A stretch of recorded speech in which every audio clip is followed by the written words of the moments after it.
আসসালামু আলাইকুম। আজকে জানবো আমরা শোক পালন ইসলাম কি বলে, জায়েজ কি জায়েজ না। ইসলামে রয়েছে শোক পালনের নির্দিষ্ট নিয়ম নীতি। কেউ মারা গেলে শোক পালন করবে 3 দিন। 3 দিন পরে শোক পালনের কোনো সুযোগ নেই, বরং চতুর্থ দিন থেকে স্বাভাবিক জীবনযাপন করবে।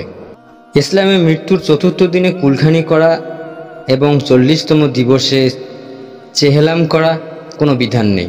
এমনইভাবে মৃত্যু দিবস পালন করা, মৃত্যু দিবস উপলক্ষে দোয়া ও মিলাদের বিশেষ আয়োজন করা, নতুন করে আবার শোক দিবস পালন করা ইসলামে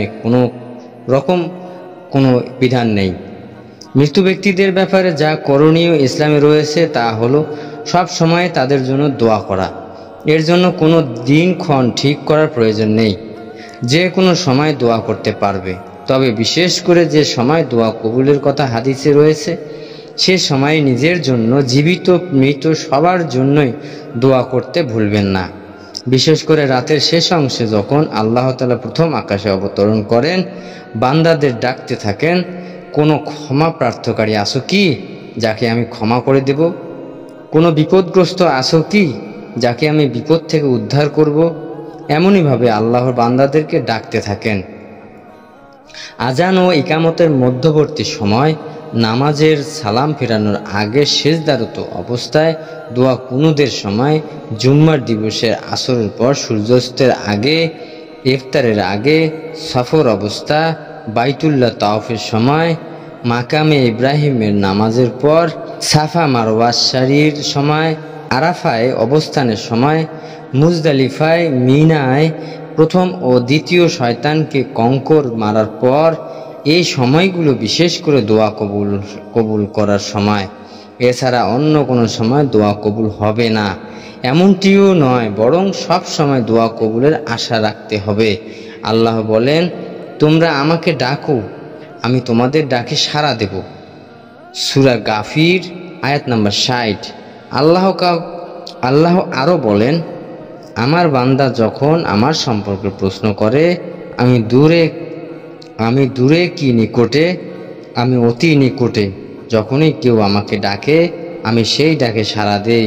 সূরা বাকারা আয়াত 168। নিজের আত্মীয় স্বজনের জন্য অন্যের নিকট দোয়া চাওয়া যেতে পারে, তবে নিজের দোয়া করাই অধিক উত্তম। বিশেষ করে পিতামাতার জন্য সন্তান সব সময় দোয়া করবে। রাসূলুল্লাহ সাল্লাল্লাহু আলাইহি সাল্লামকে সাহাবী প্রশ্ন করলেন, হে আল্লাহর রাসূল, পিতামাতার মৃত্যুর পর তাদের প্রতি সন্তানের আর কিছু করণীয় আছে কি? রাসূলুল্লাহ সাল্লাল্লাহু আলাইহি সাল্লাম বললেন, হ্যাঁ, তাদের প্রতি 4টি করণীয় অবশিষ্ট থাকে। 1. তাদের জন্য সবসময় দোয়া করা, ক্ষমা প্রার্থনা করা। 2. তাদের ওয়াদা ও প্রতিশ্রুতি বাস্তবায়ন করা।